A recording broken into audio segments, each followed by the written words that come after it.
seems like to me, as I came up through the trades in the 70s, it was pretty typical for about half the houses to have a clean out.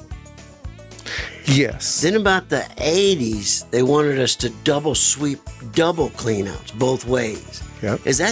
Is that about, am I remembering that about right? Yeah, you're doing really good. Okay. Your time frames are perfect. Okay, Yeah. all right. So the one clean out that they used to have would have a directional T at the very bottom of it, and you kind of had to push the cable one side or the other, hope you hit the right hole kind of thing. The right direction. Yeah, exactly. And then it would push the cable one way or the other. The problem with that is the very center of it would never get cleaned, and that's where some buildup would build up, and then you have to dig it up no matter what.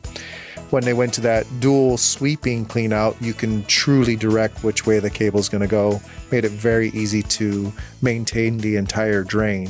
And then shortly after that, they started adding clean outs throughout the house. So if you walk through a newer home, you'll see little tiny round circular caps. Most people think they're for cable boxes or things of that nature, but there's usually clean outs behind Till that. you open it. Till you open, yeah.